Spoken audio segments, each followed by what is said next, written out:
आज बात करेंगे हम लाडला लक्ष्मी योजना 2025 की जो लॉन्च हुई है। आज 25 तारीख है और 9वें महीने की 25 तारीख को, जिसमें हर महिला को 2100 रुपये मिलेंगे। उसका रजिस्ट्रेशन कैसे होगा, क्या क्या डॉक्यूमेंट रहेंगे, वो सब डिस्कस करेंगे हम। ठीक है, तो बेनिफिट क्या रहेगा कि इसमें 2100 रुपये हर महीने मिलेंगे। डायरेक्ट बेनिफिट ट्रांसफ़र होगा डीबीटी के द्वारा।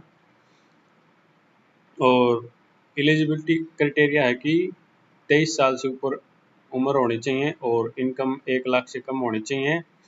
और हरियाणा रेजिडेंस मतलब जो डोमिसाइल है आपकी, वो 15 साल पुरानी होनी, 15 साल पुरानी, उससे पुरानी नहीं होनी चाहिए 15 साल से। और कई बोलते हैं कि एक फैमिली में एक ही मेंबर कर सकता है, उसकी कोई लिमिट नहीं है कितने मेंबर उसमें रजिस्ट्रेशन कर सकते हैं। कौन नहीं कर सकता इसमें रजिस्ट्रेशन? जो कोई ऑलरेडी पेंशन ले रहा है, गवर्नमेंट एम्प्लॉय है या फिर इनकम टैक्स भरता है, तो वो सब इसका रजिस्ट्रेशन नहीं कर सकते। इसके लिए जरूर डॉक्यूमेंट क्या है? उसके लिए वही एप्लीकेंट का आधार कार्ड और फैमिली मेम्बर्स का आधार कार्ड। इन लॉज का मतलब अगर वो शादीशुदा है तो उसके माँ बाप का और सास ससुर का। अगर वो जिंदा है तो आधार कार्ड, अगर वो मर गए हैं तो वही उसमें डेट ऑफ डेथ डलेगी। ठीक है, Haryana residence certificate, active mobile number Aadhaar card से लिंक, और इलेक्ट्रिसिटी बिल दक्षिण हरियाणा मतलब कौन से में आपका पड़ता है उसी के हिसाब से। फिर है एच के आर आई डी, अगर आपने एच के आर में फार्म भर रखा है तो उसकी आईडी, अगर नहीं भर रखा है तो नो कर देंगे, आपको बताएंगे कि प्रोसेस क्या है वो सब। और व्हीकल नंबर रजिस्ट्रेशन अगर आपके पास है तो वो, और उसके बाद बैंक अकाउंट की डिटेल इन एप्लीकेंट्स नेम। ठीक है, सबसे पहले क्या करना है आपको, प्ले स्टोर से दीनदयाल उपाध्याय एप्लीकेशन डाउनलोड करनी है। मैं बता दूंगा आपको कहाँ से करेंगे। सबसे पहले गूगल पर जाकर सर्च करेंगे resultandmock.com। वहाँ पे लेटेस्ट जॉब में जाकर देखेंगे, नहीं यहाँ पे प्रधानमंत्री योजना में जाकर देखेंगे तो यह है लाडो लक्ष्मी योजना की पूरी जानकारी। यहाँ से जाने के बाद या तो आप इस लिंक पर क्लिक करेंगे या फिर इस फोटो पर क्लिक करेंगे। इस फोटो पर क्लिक करते ही यहाँ से इंस्टॉल का ऑप्शन आ जाएगा, आप अपने फ़ोन में इंस्टॉल कर सकते हैं। उसके बाद आगे की प्रोसेस है, ये वेबसाइट है resultandmock.com करके, resultandmock.com। प्रधानमंत्री योजना में जाएंगे, वहाँ पे मिलेगी आपको एप्लीकेशन का लिंक मिल जाएगा। ठीक है, तो उसके बाद है रजिस्ट्रेशन यूजिंग मोबाइल पे OTP आएगा और लाइव फ़ोटो होगी। सभी डॉक्यूमेंट आपके पास होने चाहिए। इसके मतलब रजिस्ट्रेशन करने के 15 दिन बाद ये आपका वेरीफाई होके आ जाएगा। उसके बाद ये बोल रहे हैं कि 1 नवंबर से ये सब के पैसे आने स्टार्ट हो जाएंगे। तो अब मैं बात करता हूँ कि इनरोलमेंट प्रोसेस क्या रहेगा। सबसे पहले ये इस तरह का इंटरफेस आएगा आपके पास। फिर ये आज 11 बजे से लॉन्च हो गया, अभी तो 10:04 हुए हैं। यहाँ पे आप अपना मोबाइल नंबर भर के लॉग इन करेंगे, फिर OTP आएगा। सेकंड स्टेप में आएगा आपके पास OTP जमा मतलब हिंदी में करेंगे, OTP भरेंगे इसमें यहाँ पे।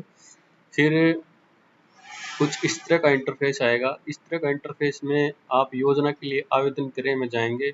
अगर विवाहित हैं तो ये सब डॉक्यूमेंट, अगर अविवाहित हैं तो ये सब डॉक्यूमेंट चाहिएगी। उसके बाद है नेक्स्ट, ये 5 या 6 स्टेप में रहेगा, 2 4 6 स्टेप रहेंगे इसके आवेदन की प्रक्रियाएं। वो सब मैं इस वीडियो में बता रहा हूँ। फिर सबसे पहले स्टेप में आगे बढ़ेंगे जाएंगे तब यहाँ पे आएगा वैवाहिक स्थिति विवाहित हैं तो ओके करेंगे, हाँ। अगर हरियाणा के निवासी हैं, जन्म से हैं, हाँ। यहाँ पे आपका डोमिसाइल होगा, सबसे पहले आपका डोमिसाइल जरूरी है। अगर आपके पास डोमिसाइल नहीं है तो वो आप बनवा सकते हैं जल्दी से।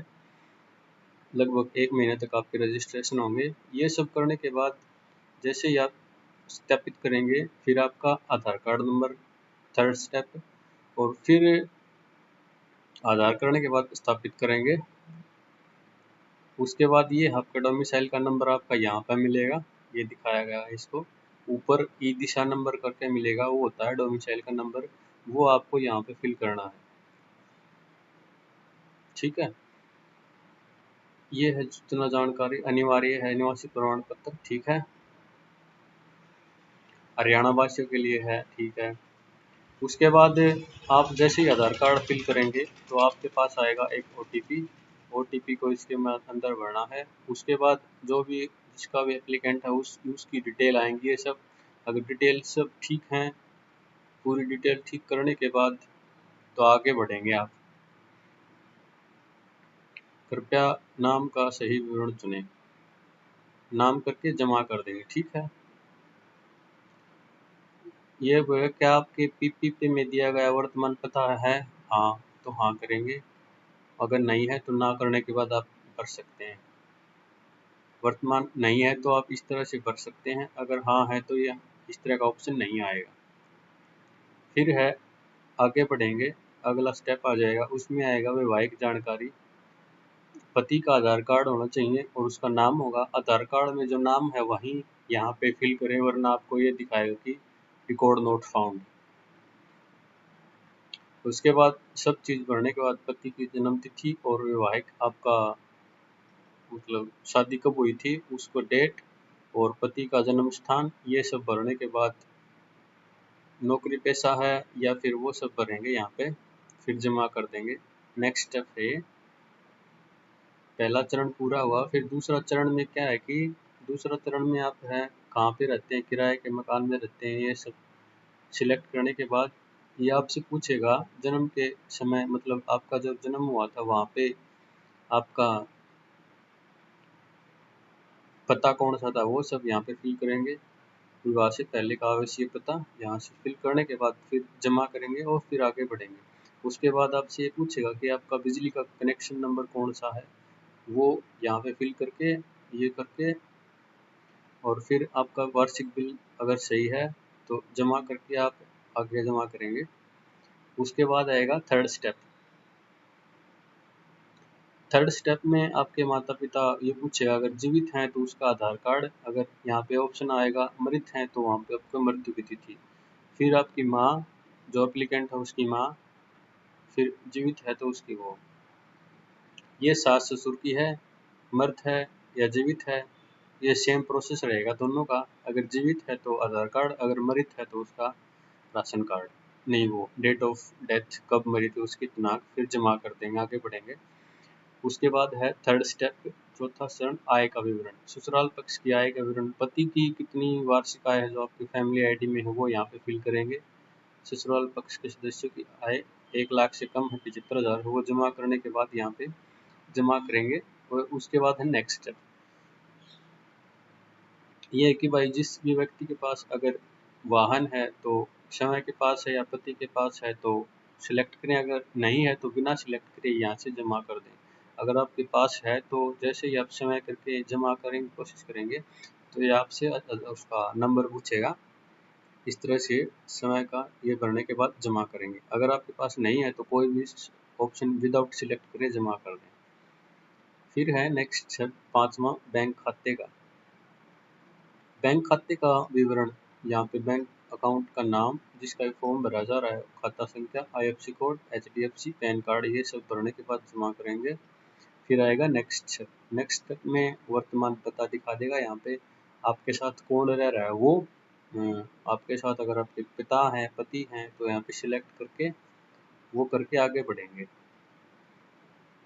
ये फिर पूछेगा कि अगर आपका हरियाणा कौशल निगम में पंजीकृत हैं तो हाँ करें, अगर नहीं है तो ना करें।